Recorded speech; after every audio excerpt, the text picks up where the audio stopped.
2월 25일 이 시각 주요 뉴스입니다.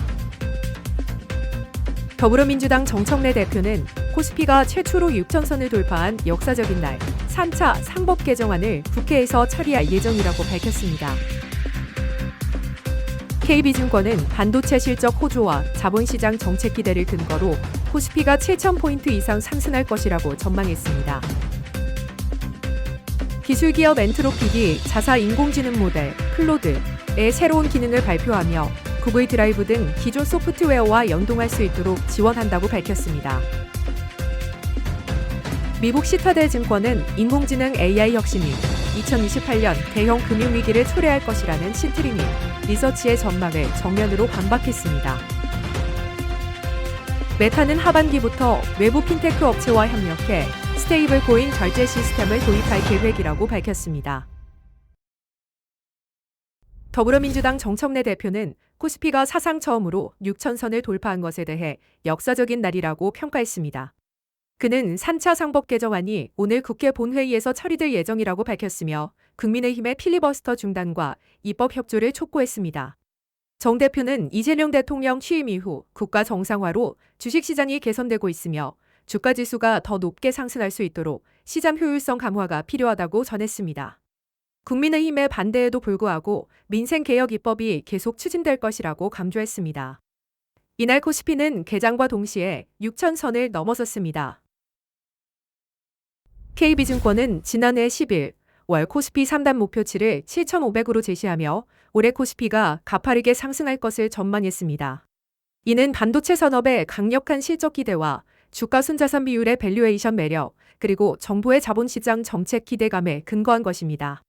KB증권은 1985년 이후 40년 만에 강세장 진입 가능성을 언급하며 2026년 코스피 영업이익이 전년 대비 36% 증가한 401조 원에 이를 것으로 내다봤습니다.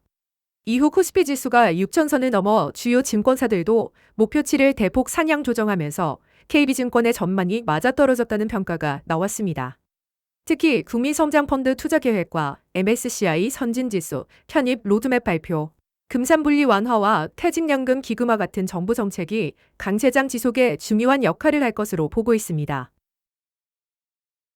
기술기업 엔트로픽이 자사 인공지능 모델 클로드의 신규 기능을 발표했습니다. 새 기능은 구글 드라이브, 지메일, 도쿠사인, 리걸줌, 세일즈포스의 슬랙 등 기존 소프트웨어와의 연동을 지원합니다.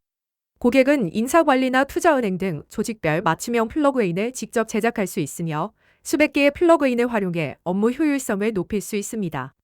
또한 기업이 자체 플러그인을 구축하고 운영할 수 있는 마켓플레이스도 제공할 계획입니다.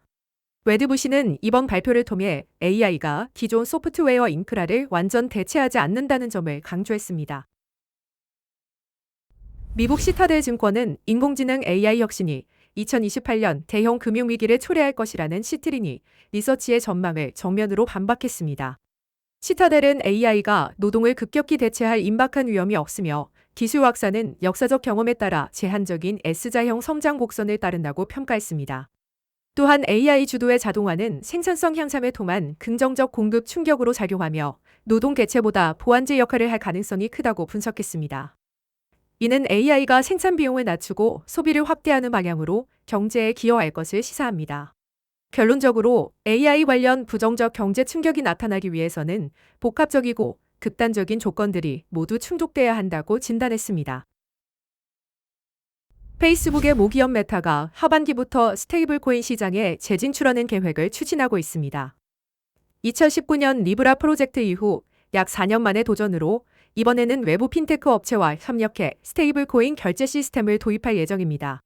제3자 업체와 협의 중이며 결제 전문 업체 스트라이프가 가장 유력한 파트너로 거론되고 있습니다.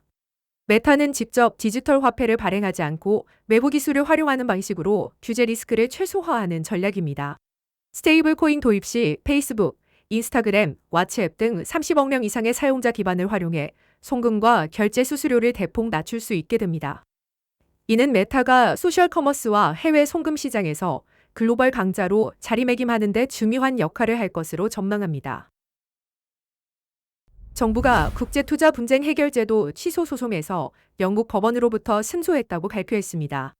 하지만 판결문을 분석하면 국민연금공단이 국가기관이 아니라는 점에서 정부가 이겼으나 엘리언 매니지먼트가 손해배상 청구 권리를 여전히 인정받을 가능성이 남아 있습니다.